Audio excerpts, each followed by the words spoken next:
আমরা মেয়েদেরকে মানে বোঝা হিসেবে যে দেখবে সে ভুল করবে। সমস্যাটা আমাদের বিষয়টা আমরা বলি একটু, এখন যেটা আছে যে পুরুষরা কতটুকু ভোট পাইলো তার ভিত্তিতে নারীদেরকে আসন দাও, এরকমই তো ওনারা চাচ্ছেন এখন যেটা আছে, তাই না?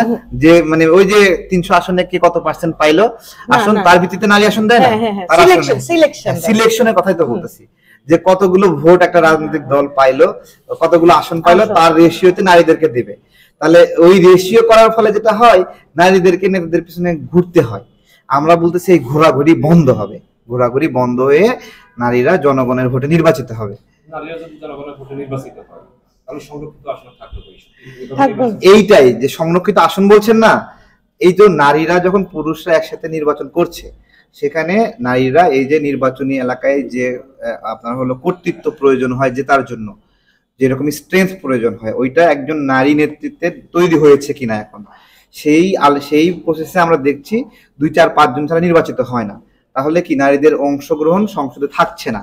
তা এইভাবে নারী শূন্য সংসদ সংসদ আপনারা চান কিনা, যে সংসদে কোনো নারী থাকবে না, এই তো এটা যদি হয় তাহলে একটা বিষয় বললে হ্যাঁ ওটাই ঠিক আছে।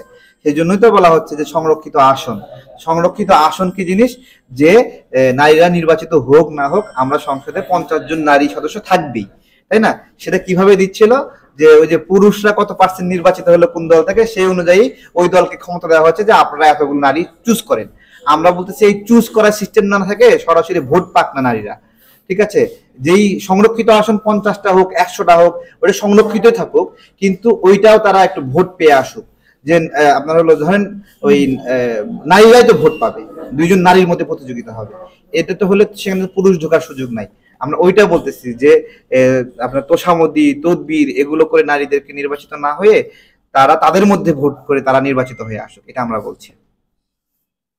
কিন্তু কালকে যেটা হলো ট্র্যাজেডিটা কি হলো, বেশিরভাগ দলই মনে করে যে 100 জন নারীর সংরক্ষিত আসনটা, মানে এটা তো শুনতে খারাপ লাগে, কিন্তু বিষয়টা হচ্ছে যে নারীকে তার তো একটু অতিরিক্ত সাহায্য দরকার, অতিরিক্ত একটা সাপোর্ট দরকার, সেই সাপোর্ট হিসেবে বিশেষ 100টা নারীর আসন।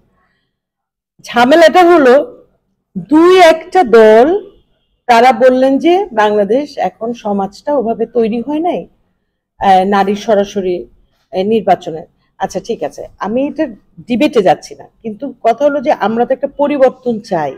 তো আপনি যখন পরিবর্তন চাইবেন তখন তো একটা ধাক্কা আসবেই, প্রথম ধাক্কাটা তো সহ্য করতেই হবে। এখন আমাদের জেনারেশনের উপর দিয়ে ধাক্কাটা চলে যাক, এটাই হচ্ছে আমাদের বক্তব্য, আবার পরের জেনারেশনের জন্য রাখবো কেন?